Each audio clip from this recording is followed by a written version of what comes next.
Hey, what's up? Welcome back din sa ating channel dito sa Mobs TV.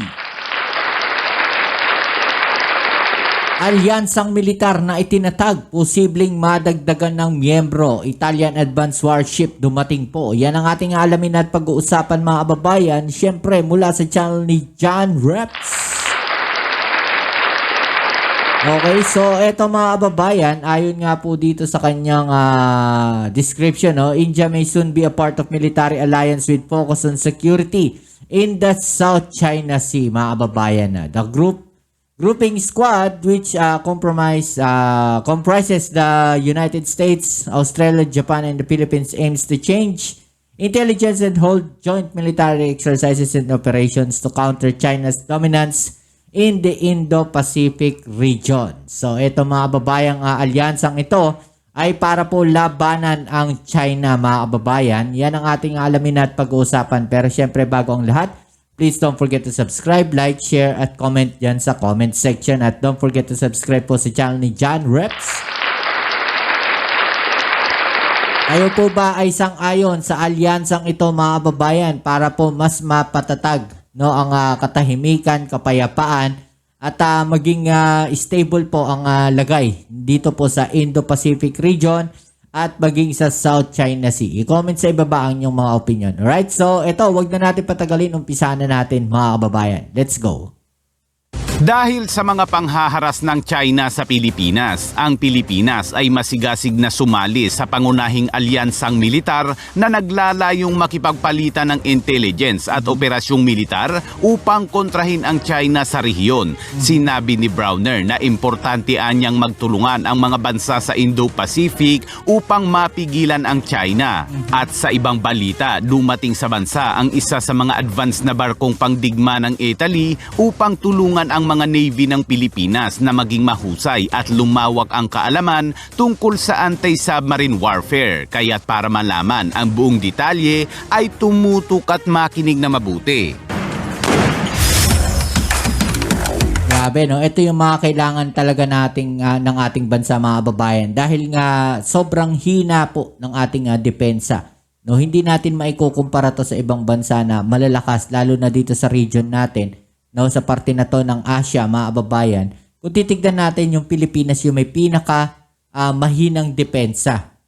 Dahil nakalimutan na nga po yan talagang i-upgrade. Lalong-lalo na ng mga nakalipas na mga administrasyon. No, sabihin na natin hindi sa panahon ni Duterte, mga kababayan. Dahil alam naman natin na meron naman siyang ginawang hakbang dyan. Diba? Tungkol dyan sa pagdepensa o pag-upgrade ng mga armas o sandata ng ating hukbong sandatahan.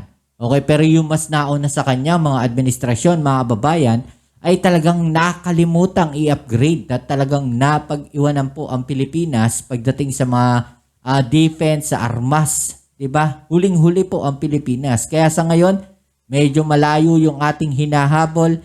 Kailangan natin yung mga ganitong klaseng alyansa.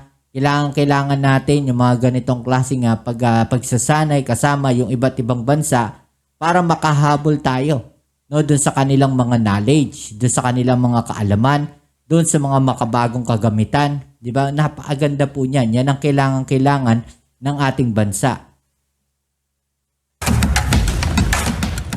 Dahil sa mga pambubuli ng China sa rehiyon ay itinatag ang alyansang militar na tinatawag na Squad Group at ang India ay maaaring malapit na umanong maging bahagi ng squad na nakatuon sa seguridad sa South China Sea at West Philippine Sea. Ask a question about Indo-Philippines relationships.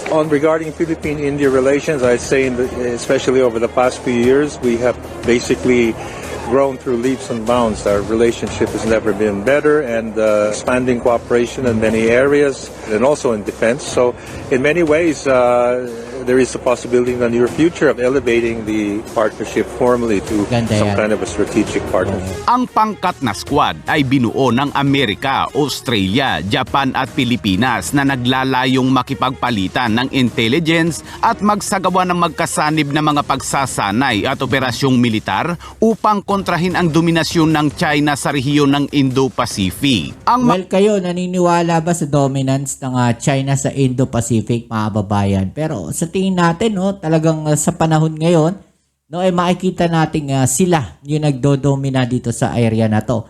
Sa Asia, sa Indo-Pacific, 'di ba, sa parte na to ng Asia, 'di ba? Makikita natin dahil talagang pinapakita nila, mga kababayan, kung gaano karami yung kanilang mga arsenal, lalong-lalo na yung kanilang mga naval powers. 'Di ba? Yung mga barko nila, yung mga warship nila, kung gaano kalalaki, gaano karami, mga kababayan. Pero ako, sa paniniwala ko, talagang hindi ganoon naman na karami, dahil nakikita natin ang marami sa kanila, mga kababayan, ay yung kanilang mga barko lang, no, na pakalat-kalat diyan. Yung mga vessel na wala namang kwenta, naka-standby lang. Pero parang hindi mo siya maituturing na mga warship eh. 'Di ba? Yung mga barko na pagkarami-rami nila. Yung kanilang tinatawag na Chinese militia vessel. 'Di ba, mga kababayan? Pamparami lang talaga 'yan, hindi ano 'yan. Kasama sa Art of War 'yan, panindak, panakot lang. Mga bansa na miyembro ng Squad ay nagsasagawa ng mga magkasanib na aktibidad sa maritime sa eksklusibong sunang pang-ekonomiya ng Pilipinas sa West Philippine Sea, at ang Pilipinas ay masigasig na sumali sa pangunahing alyansa dahil naniniwala ang mga bansa sa Southeast Asia na ang China ay isang karaniwang kaaway sa rehiyon. Ayon kay AFP Chief of Staff General Romeo Browner, kasama ang Japan at mga kasosyo ay sinusubukan umano nilang palawakin ang Squad Group upang isama ang India at South Korea. Nakikita nila ang pagkakatulad sa India na mayroong isang karaniwang kaaway sa border nito, at hindi umano siya natatakot na sabihin na ang China ang ating karaniwang kaaway. Ani Browner ay importante anyang magtulungan sila sa mga exchange of intelligence. Ano nga ba yung sinasabi nating karaniwang kaaway, mga kababayan? Well, ito yung masasabi natin na nag-iisang kalaban o kaaway o nag-iisang gumagawa ng gulo sa isang specific na lugar. 'Di ba? So, lahat na nandoon na nakapalibot sa kanya, halos kaaway na niya dahil wala siyang tigil gumawa ng kalokohan o ng mga kaguluhan. 'Di ba? Imagine ninyo sa border ng India, nakikipagtalo rin sila, nangunguha rin sila ng mga lupa o teritoryo ng India. 'Di ba? Yung Vietnam, Taiwan. 'Di ba? Ganun yung kanilang mga ginagawa. Unti-unti nag-e-expand sila ng kanilang mga teritoryo. 'Di ba? Malay nyo, dumating ang panahon, baka buong India ang kinina nila. Sa katubigan nga, inangkin na nila yung kabuuan ng South China Sea 'di ba? Tapos sasabihin nila walang West Philippine Sea. Anong gusto nyo? Lahat yan, South China Sea. Ganon. Dagdag pa ni Browner, ang Pilipinas ay nagsisikap na pahusayin ang mga kakayahan nito sa pagpigil, kabilang ang pakikipagtulungan sa mga kasosyo sa Squad sa mga aspeto ng militar, pagbabahagi ng intelligence at magkasanib na pagsasanay at operasyon. Sinabi ni Browner ang mga pahayag na yan sa Raisina Dialogue Security Forum sa India noong Miyerkules, March 19. Forces of Philippines, thank you very much for speaking with us on NewsX. Yes, thank you for this opportunity. We're finding the Raisina dialogue to be very useful to the armed forces of the Philippines. This is the first time we're joining the Raisina. You know, India and the US at this fora, and of course at many others, have made it very, very clear that we need a free and fair Indo-Pacific region. How do you look at India's efforts to try and ensure that? We're very happy that India is stepping up as one of the leaders in the world when it comes to pushing for peace, because really the objective is to prevent war and to promote peace. And so we're happy, and we would like really to partner closely with India. We have had a relationship with India for a long time already. We have been exchanging our students, military students. We're looking at buying more equipment from India. We already have the BrahMos missile systems, and so we're happy with that. And so we're looking forward to more of this collaboration. We do share a lot of common values. We do share also a common enemy, which is China. How do you, view the bullying tactics adopted by China and, of course, the pressurizing tactics that countries like Philippines have had to face over the last few months and couple of years? Yes, several years already. They prevent our fishermen from fishing And they call this gray zone tactics, but we don't call it that. We call it according to what it really is, which is ICAD, illegal, coercive, aggressive, and deceptive or destructive activities by China. So we're trying to create awareness around the world of what is happening, and we hope that nations would come together to condemn these actions of Lilinawin ko lang mga kabayan, ang Squad Group na isang alyansang militar na binuo ng Amerika, Japan, Australia at Pilipinas ay isa pa lamang informal. Ibig sabihin ay hindi pa talaga ito final na itinatag. Kaya't mas maganda sana kung itatag na talaga ito at magkaroon ng mga rules at kasunduan para kung mayroong NATO sa Europa ay mayroon namang Squad Group sa Southeast Asia. At kung sakaling ma-establish na ang alyansang ito ay baka magkaroon na ng nerbiyos ang China dahil napapaligiran na siya mga kabayan. At sa ibang balita, Actually, ninenervyo, kinakabahan na rin yan China dahil sa kanilang mga ginagawang agresibong hakbang. No, dumadami yung kanilang mga kalaban, dumadami yung kanilang mga kaaway. 'Di ba? So, yun yung isa sa delikadong ginagawa ng China, mga babayan.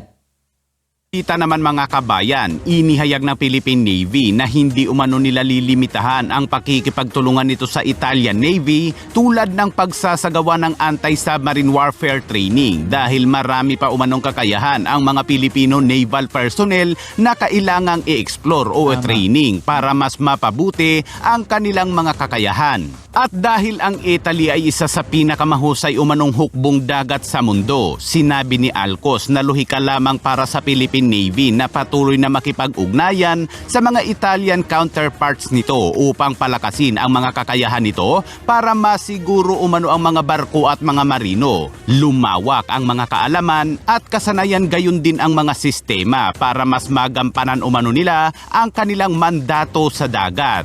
Malugod namang tinanggap ng Philippine Navy ang pagdating ng isang advanced na barkong pangdigma ng Italian Navy na Bergamini-class frigate na ITS Antonio Marsiglia, pati na ang direktor ng Italian Navy at ang ambasador ng Italiano sa Pilipinas na si David Gilliu. Sa kanilang pagbisita sa punong tanggapan ng Navy sa Naval Station Jose Andrada Rojas Boulevard sa Maynila, ang mga opisyal na Italiano ay formal na tinanggap ni Philippine Navy Chief Vice Admiral Jose Ambrosio Espilita.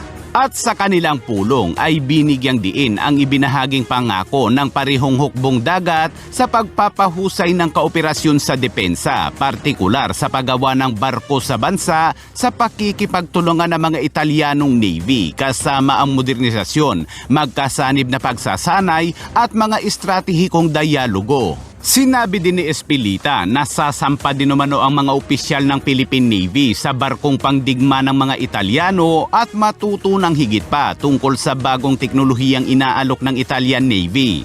Ang pagbisita ng Italian Navy sa bansa ay nagbigay ng pagkakataon para sa Philippine Navy na makakuha ng mga insight sa mga kakayahan ng hukbong dagat ng Italy at tuklasin ang mga potensyal na pakikipagsosyo na maaaring suportahan ang patuloy na pagsisikap ng Philippine Navy sa kanilang modernisasyon. At this critical juncture, the Philippine Navy shall stay on course and strive to deliver what is expected of us. As directed by our Commander-in-Chief and aligned with policies from the Department of National Defense and higher headquarters, we shall continue to embrace and prepare for our increasing role in external defense operations, especially with the adoption of the comprehensive archipelagic concept and in tandem with the Navy's active archipelagic defense strategy. Yan mga kababayan, no? Napakaganda po niyan. 'Di ba? Dahil marami pong mga bansa ang willing na tulungan, suportahan, no, tutukan mga kababayan, no, at turuan yung ating naval forces, 'di ba? Napakaganda po niyan dahil napaka po niyan para sa atin, no, pabor, no, para sa atin. Imagine niyo yan, no? Yung mga nagtuturo sa atin na yan, hindi naman basta-basta, mga Italian advance po yung mga yan, yung mga itinuturo nila. 'Di ba? Mga naval warfare yung mga ituturo nila sa atin. No, mas madadagdagan yung kaalaman, no, ng ating naval forces. 'Di ba? So ano masasabi niyo diyan mga tol, mga babayan? I-comment sa ibaba ang inyong mga opinion at atin yung pag-usapan. Alright? So yan, muli maraming salamat sa lahat ng mga patuloy na kasuporta dito sa ating channel. Kita-kits tayo sa ating next video upload. Ito muli yan yung Kuya Mobs dito sa Mobs TV. Peace. I'm out.